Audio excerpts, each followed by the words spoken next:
Perkenalkan, kami tim HK Cacing Naga dari Universitas Muhammadiyah Surakarta yang membawakan riset investasi, turnaround, operasional, dan prospek investasi PT Dharma Henua Tbk. Studi kasus riset analisis emiten jasa kontraktor pertambangan. Deskripsi bisnis, profil perusahaan PT Dharma Henua Tbk atau DEWA merupakan perusahaan yang bergerak di bidang kontraktor pertambangan dan energi. Lini usahanya mencakup kontrak alat berat, kontrak aktivitas pertambangan, kontrak pengupasan bumi, konstruksi sipil, dan pengembangan. Mencakup pembukaan lahan, pengupasan lapisan lahan tanah atas, pengeboran, peledakan, pengupasan lapisan tanah penutup, penambangan batu bara, pengangkutan batu bara, hingga penghijauan kembali dan rehabilitasi lahan pasca tambang.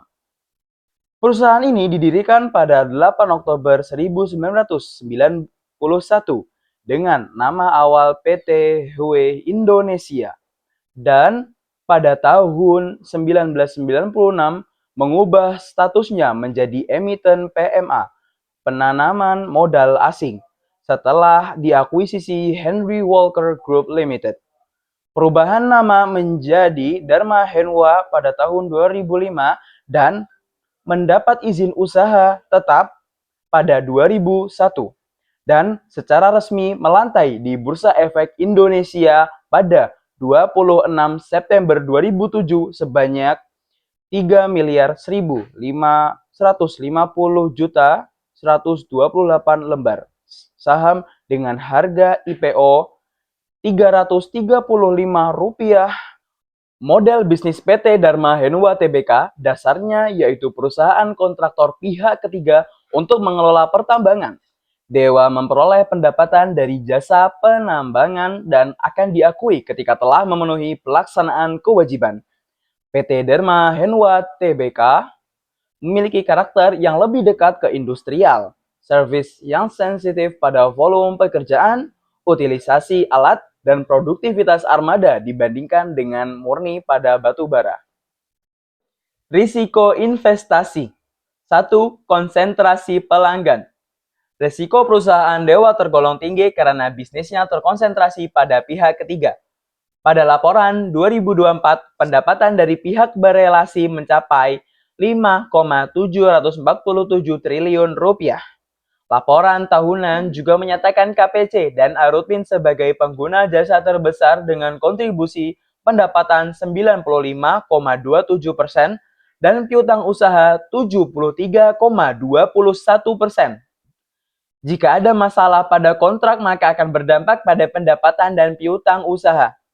Risiko tidak tercapainya target produksi, keterbatasan alat berat, risiko SDM, dan kecelakaan kerja juga dapat mempengaruhi risiko perusahaan. Data 2024 menunjukkan tekanan operasional ini memang terlihat di volume overburden. Yang kedua, risiko operasional. Risiko operasional Dewa terindikasi pada risiko pasar yang mencakup risiko nilai tukar, risiko suku bunga, dan risiko harga. Direksi mengelola risiko ini secara menyeluruh karena kebijakan perusahaan adalah tidak menggunakan derivatif untuk tujuan spekulatif. Sementara sebagian risiko kurs dikelola dengan natural hedge. Ketiga, risiko likuiditas. Pada 2023 terdapat material uncertainty karena perusahaan memiliki defisit 1.094 triliun rupiah dan liabilitas lancar melebihi aset lancar sebesar 1.285 triliun rupiah yang menimbulkan keraguan signifikan atas kelangsungan usaha. Yang terakhir, risiko regulasi. Risiko regulasi Dewa datang dari perubahan aturan dan kedisiplinan kepatuhan. Laporan tahunan menyebut beberapa regulasi yang berdampak signifikan, yaitu UU nomor 11 2020 tentang Cipta Kerja, PP nomor 35 per 2021 tentang PKWT, outsourcing, waktu kerja, PHK, PP nomor 37 per 2021 tentang jaminan kehilangan pekerjaan. Diversifikasi melalui akuisisi Gayo Mineral Resource. Jadi lonjakan laba bersih Dewa pada 2025 secara substansial ditopang oleh negatif goodwill sebesar 4,5 triliun rupiah dari akuisisi PT Gayo Mineral Resources GMR, sebuah perusahaan tambang emas dan tembaga dengan nilai aset mencapai 7 triliun rupiah. Akuisisi ini sejalan dengan pilar pertama transformasi Dewa untuk melakukan diversifikasi di luar batu bara. Aset ini tidak hanya mengurangi risiko komersial jangka panjang, tetapi juga berpotensi memberikan sentimen positif jika Gayo Mineral Resources merealisasikan rencana IPO ke depannya dan melantai di Bursa Efek Indonesia. Selanjutnya ada kinerja perusahaan PT Dharma Hendwa Tbk Dewa. Lonjakan IPS, kenaikan IPS hingga 105,85 pada tahun 2025 yang pada tahun 2020 hanya di kisaran 0,59 IPS atau earning per share. Lalu lonjakan net income pada 2025 menyentuh 4.307 miliar rupiah. Lonjakan yang sangat drastis jika dibandingkan dengan tahun 2020 yang hanya di kisaran 24 miliar. Faktor-faktor utama apa sih yang menjadikan lonjakan pada IPS dan net income di tahun 2025? Pendorong utama laba adalah ekspansi bisnis termasuk penyelesaian buyback saham senilai 950 miliar dan fasilitas kredit bank senilai 5 triliun di akhir 2025. Lalu ada sentimen positif sangat didorong oleh akuisisi PT Gayo Mineral Resources pada November 2025 yang merupakan perusahaan tambang emas dan tembaga senilai 7 triliun. Yang terakhir yaitu perpanjangan kontrak dengan Arutmin Life of Mine pada Januari 2026 secara signifikan meningkatkan visibilitas pendapatan jangka panjang. Sentimen positif dari akuisisi PT Gayo Mineral Resources adalah di mana perusahaan Dharma Hendwa Tbk melakukan diversifikasi atau beralih kepada perusahaan tambang emas dan tembaga yang harga dari emas sendiri sangat meningkat pada akhir-akhir ini. Lalu perpanjangan kontrak dengan Arutmin menjadikan investasi jangka panjang karena fokus dari perusahaan PT Dharma Hendwa Tbk adalah pada jasa kontraktor tambang, yang dimana pendapatan utamanya didapat dari kontraktor dari kontrak pemilik izin tambang. Selanjutnya kita akan membahas terkait dengan valuasi perusahaan. Kami menilai dengan adjusted price to book dengan mengasumsikan price to book sebesar 1,6 kali yang memberikan Dewa valuasi premium dibandingkan pesaingnya seperti MIOH dan DOID. Karena adanya perbaikan neraca keuangan, nilai wajarnya diperkirakan berada di kisaran 338 per lembar jika kita menghitung dengan price to book value dengan 1,6 kali. Lalu kami juga menggunakan EV per EBITDA dengan mengasumsikan nilai wajar EV per EBITDA di angka 10 kali nilai ekuitas perusahaan atau equity value setara dengan 325 per lembar. Lalu kita juga melihat dengan option adjusted DCF or SOTP menggunakan asumsi yang lebih optimis seperti pertumbuhan pendapatan 1 digit dan margin EBITDA yang stabil. Metode ini menghasilkan nilai wajar di kisaran 390 per lembar. Berdasarkan hasil penggabungan ketiga metode tersebut, asumsi harga wajar dengan blended valuation ditetapkan pada angka pembulatan 350 per lembar. Dapat kita lihat pada tabel current price to book value yang terus meningkat dan menurun di tahun ini. Dan jika kita melihat dari historis datanya, kita akan mendapatkan bahwa titik itu adalah titik pembalikan. Karena ketika menentukan nilai wajar dengan menggunakan pendekatan blended valuation yang menggabungkan option adjusted DCV, adjusted price to book value ratio dan EV per EBITDA dengan rata-rata WACC sebesar 12,25% dan terminal growth rate 2,5% yang mencerminkan moderasi komoditas global. Kami menemukan nilai wajar intrinsik Dewa berada di kisaran 350 per lembar saham. Karena harga saat ini di level 555 tergolong premium jika hanya mengandalkan core earnings. Kami menyarankan strategi akumulasi bertahap atau dollar cost averaging di area support kuat, yaitu di kisaran 374 hingga 480 rupiah.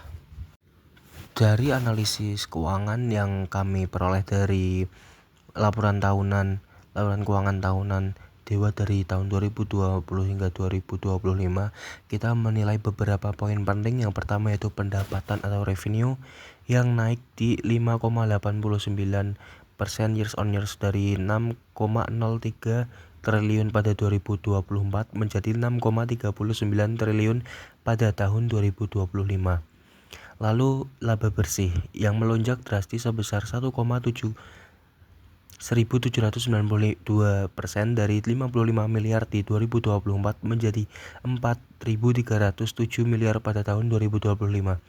Laba bersih yang diperoleh ini tidak 100% diperoleh dari proyek Arutmin dan juga jasa-jasa yang telah diberikan Dewa, tapi juga diperoleh dari akuisisi GMR. Lalu yang ketiga yaitu earning per share atau laba per sahamnya yang tumbuh 1029% sejak tahun 2022, yang melesat dari angka 2,53 dari 2024 menjadi 105,85 pada tahun 2025.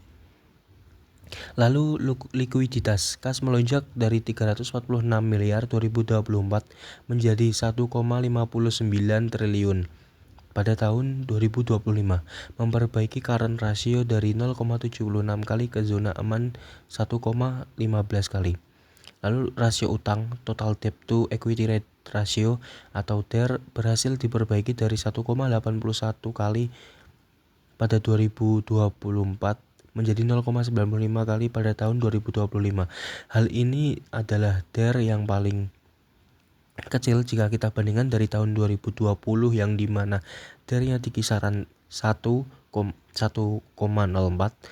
lalu di 2021 1,08, di 2022 1,15, di 2023 1,47, dan di 2024 di 1,8. Dari restrukturisasi neraca yang memperkuat likuiditas, Dewa sukses keluar dari tekanan likuiditas jangka pendek. Current rasio perusahaan pada 2025 pulih ke level 1,15 kali. Kas dan secara kas yang melonjak tinggi dari 346 miliar menjadi 1,59 triliun. Lalu perbaikan pendanaan ini turut didukung oleh fasilitas kredit sindikasi senilai 5 triliun rupiah dari Bank BCA dan Bank Mandiri yang difokuskan untuk belanja modal atau capital expenditure, ekspansi alat berat, serta refinancing. Kami juga menilai valuasi perusahaan ini dengan financial distress dan menggunakan penilaian Altman Z-Score yang menempatkan Dewa di angka 3,93, yang menandakan bahwa perusahaan ini berada di safe zone atau terhindar dari resiko kebangkrutan terdekat. Jika dibandingkan di tahun-tahun sebelumnya, terutama di 2020, Altman Z-Score yang mencapai di ambang batas dari distress.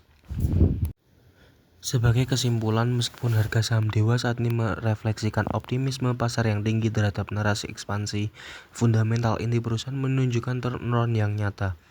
Oleh karena itu, kami mempertahankan rekomendasi hold bagi pemegang saham existing dan buy on weakness di rentang harga 350 hingga 480 dengan target harga 865 hingga 1375. Dewa terbukti siap untuk reshaping the future. Dan secara teknikal, harga Dewa saat ini sedang menguji golden ratio Fibonacci di level 61,8%, dan apabila terjadi breakout dengan volume tinggi di atas harga 560, Dewa berpotensi kuat melanjutkan tren bullish menuju target resisten terdekat di 865 dan secara long term mampu menyentuh target optimis di 1375. Terima kasih, sekian dari riset investasi yang kami lakukan. Berikut adalah lampiran laporan. Terima kasih Wassalamualaikum warahmatullahi wabarakatuh.